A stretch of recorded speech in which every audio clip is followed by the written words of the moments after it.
C'est un plaisir de vous retrouver dans le cadre de cette édition de la mi-journée. Mesdames et messieurs, bienvenue dans ce journal débutant par l'allocution du chef de l'État sur la situation sécuritaire dans l'Est du pays. Félix Tshisekedi a sans embâche dénoncé les soutiens du Rwanda au M23. Je vous propose de suivre un extrait de son discours. Je m'adresse solennellement à vous en ce jour dans un contexte exceptionnel en rapport avec la situation sécuritaire que connaît notre pays dans sa partie orientale. Ce contexte d'agression et d'occupation des territoires dans le Nord Kivu est perpétré par le groupe terroriste dit du M23 avec l'appui avéré en hommes et en logistique du Rwanda. Au moment où je fais cette adresse, nos agresseurs occupent certaines localités dans le territoire de Rutshuru, occasionnant ainsi un drame humanitaire avec plus de 200 000 compatriotes forcés de fuir les affres terroristes dans les zones de combat. Ils se retrouvent en dehors de chez eux, sans logis, sans nourriture et sans soins. Des instructions précises ont été données au gouvernement pour leur rassemblement et leur prise en charge. Au-delà de ces efforts, j'en appelle à un élan général de solidarité pour alléger leur fardeau. Certes, cette situation n'est pas nouvelle. En effet, depuis plusieurs décennies, des groupes armés nationaux et étrangers écument l'Est de notre pays en y commettant des atrocités innombrables sur fond d'exploitation illégale de nos ressources naturelles. C'est ainsi qu'à l'occasion de mon avènement, j'avais été amené à prendre l'engagement devant la nation de rétablir au cours de mon mandat la paix et la sécurité là où elles sont compromises et de les consolider là où elles existent. Sitôt dit, sitôt fait, j'ai sans délai et de bonne foi commencé à développer, notamment avec tous nos 9 pays voisins, une diplomatie de proximité en vue d'établir avec eux des relations de coopération franches, transparentes et de caractère gagnant-gagnant. Avec l'Ouganda, par exemple, nous sommes allés jusqu'à décider de mutualiser nos forces armées afin de combattre ensemble la nébuleuse des ADF, une milice d'origine ougandaise qui cependant n'opère que dans le Nord Kivu. Et aussi, nous avons lancé 2 projets de construction de routes transnationales. Avec le Rwanda, un mémorandum d'entente a été signé dans le commerce de l'or avec une entreprise nationale. Une ligne aérienne a été ouverte à la compagnie nationale rwandaise dans notre pays et un accord de non-double taxation a été signé. Malgré cela, ce pays va nous surprendre en réactivant les terroristes du M23.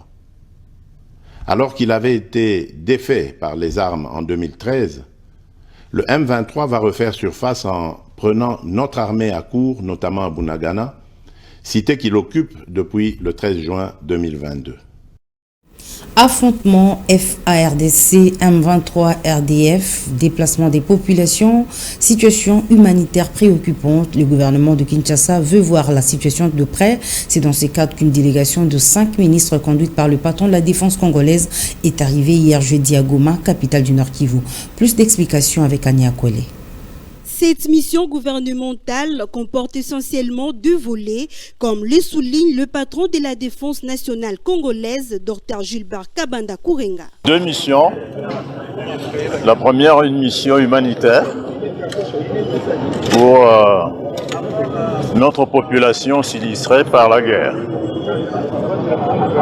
La deuxième, une mission d'inspection du ministre de la Défense nationale concernant la conduite des opérations.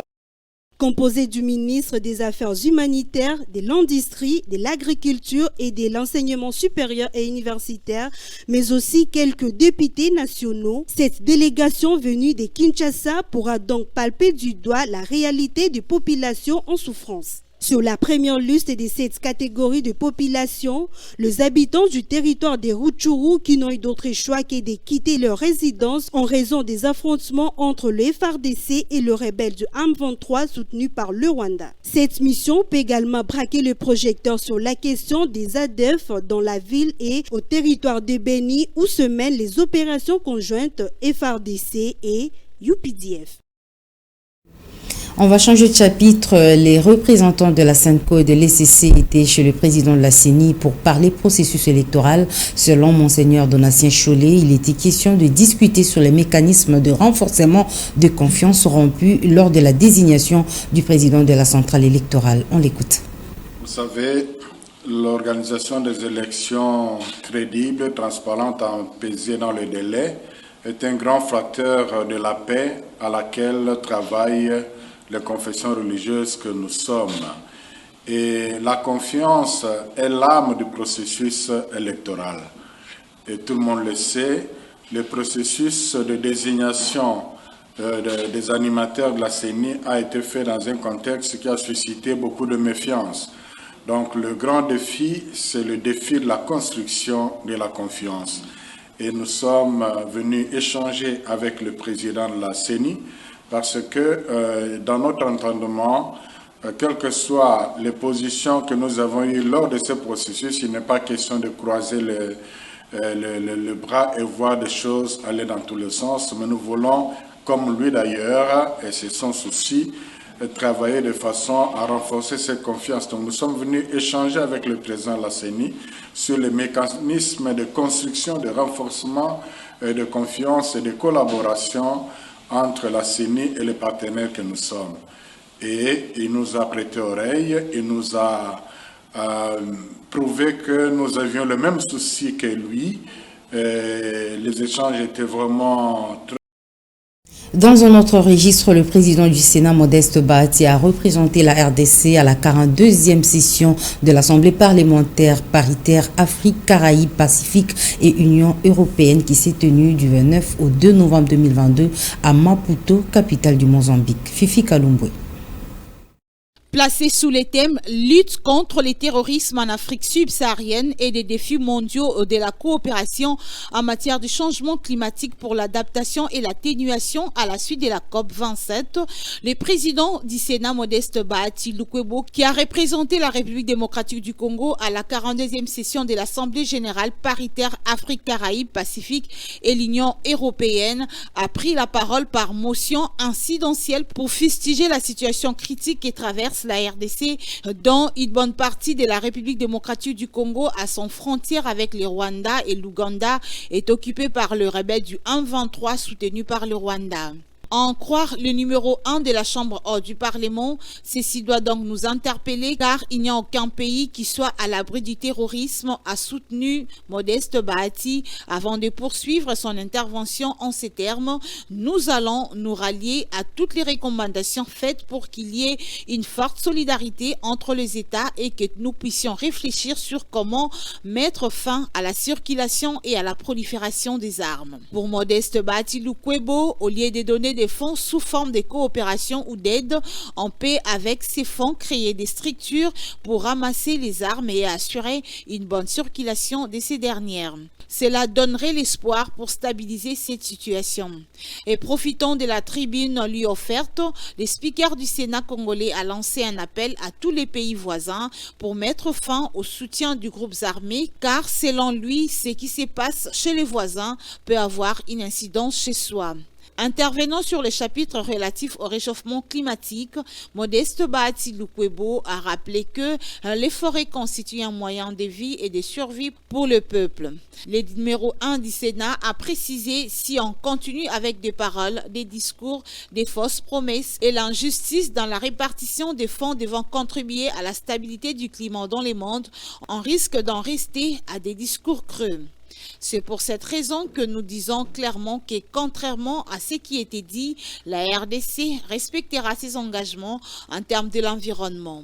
S'agissant du projet lancé pour l'exploitation du pétrole, gaz, la RDC, sous le leadership du président de la République, Félix Tshisekedi, va tenir compte de toutes les conditions requises, a dit Modeste Bahati. Il s'y est dénoté que la délégation du Sénat congolais a mis à profit son séjour à Maputo pour visiter l'ambassade de la République démocratique du Congo au Mozambique. L'ambassadeur de la RDC de ces pays, M. Kola Masaka, s'est vu honoré par la visite de cette délégation composée de 4 sénateurs, un membre du cabinet du président de la Chambre haute du Parlement et un directeur de l'administration de cette institution.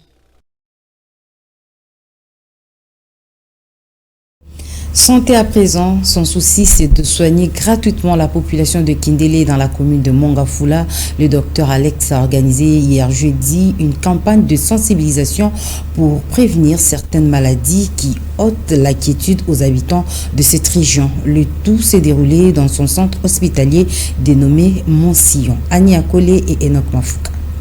La population de Kindélé semble être délaissée par les autorités. Ils ont une vie presque misérable, ce qui cause plusieurs maladies dans ce coin, notamment la malaria, le diabète, la tension, pour ne citer que cela. Le docteur Alex, médecin directeur du centre hospitalier Montsillon, a organisé cette campagne de sensibilisation pour prévenir toutes ces maladies. Nous avons voulu dépister les diabètes sucrés auprès de la population. Alors, la malaria, c'est aussi une maladie endémique. Nous sommes chaque jour avec les cas de la malaria. Alors, nous allons aussi faire ce dépistage. Cela est gratuit.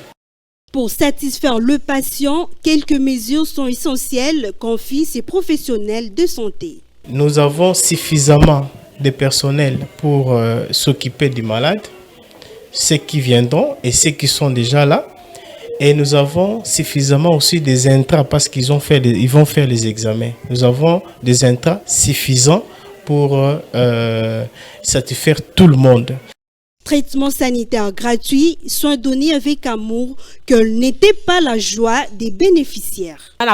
Moi, je remercie Dieu pour l'hôpital Montsillon. En tout cas, ce docteur est en train de travailler pour nous. Il est en train d'aider beaucoup de mamans ici dans notre pays. À Kinshasa, plusieurs maladies terrassent la population en raison des conditions de vie. Je vous convie à présent à suivre la revue de presse de la FM Télévision commentée par Fifi Kalumbwe.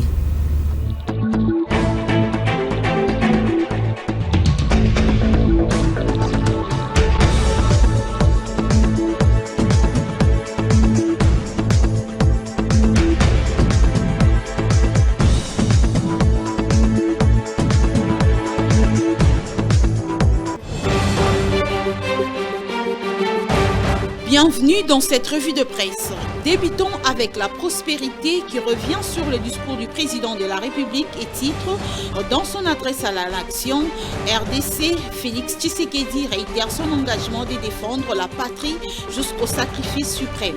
Au journal d'écrire, son adresse tant attendue devant ses compatriotes congolais a eu lieu ce jeudi. Et c'est un Félix Tshisekedi confiant, serein et conscient de sa démarche qui a parlé. Devoir de redevabilité oblige. Dans ce message, il a livré quelques orientations en vue de redresser les Congo et relever les défis sécuritaires à l'est de la République démocratique du Congo. Tout d'abord, le président de la République a tenu à réitérer son engagement de défendre la patrie jusqu'au sacrifice suprême. Le journal rapporte les propos du président de la République et écrit « C'est le moment d'éteindre nos divergences politiques », a déclaré le président Tshisekedi qui demeure convaincu que la situation actuelle sera surmontée. Pour ce faire, il propose deux choses, la diplomatie ou la guerre. C'est la diplomatie qui est privilégiée actuellement. L'appui en hommes et en logistique du Rwanda au M23 est avéré, dit Félix Tshisekedi, qui met en garde tous les traîtres civils ou militaires. Le président appelle donc les Congolais à une solidarité humanitaire, conclut le journal. De son côté, le vrai modérateur titre « Avant le déploiement des troupes kenyanes dans l'est de la République démocratique du Congo, William Ruto a consulté Paul Kagame ». Au journal est précisé le déploiement des troupes kenyanes dans le cadre de la force régionale de l'EAC pour lutter contre le M23 en RDC est intervenu hier mercredi 2 novembre.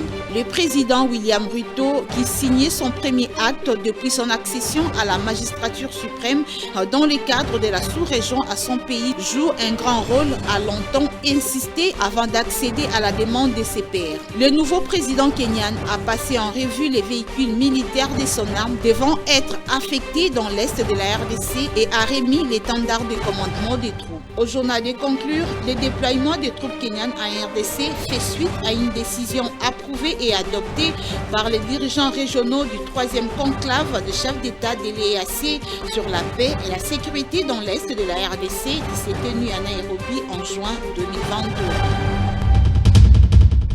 Terminons cette lecture de journaux avec les quotidiens La République qui écrit « Alerte sur la surpopulation de la prison centrale de Makala ». Dans un communiqué publié mardi 1er novembre à Kinshasa, dont une copie est parvenue à la radio Okapi, la Fondation Bill Clinton pour la paix alerte sur l'augmentation des prisonniers et détenus préventifs dans les prisons de la RDC, particulièrement la prison centrale de Kinshasa. La Fondation Bill Clinton indique que cette situation préoccupante persiste malgré l'instruction du chef d'État aux autorités judiciaires de désengorger les prisons. Selon cette ONG de défense des droits de l'homme, en dépit de la rentrée judiciaire, la situation des prisons à RDC demeure la même, voire pire qu'avant. Au président de la République, Félix Tshisekedi, d'user de ses prérogatives qui lui donnent la Constitution pour le bon fonctionnement de la justice en sa qualité de magistrat suprême, conclut le journal. C'est tout pour cette revue de presse, mesdames et messieurs. Merci de nous avoir suivis.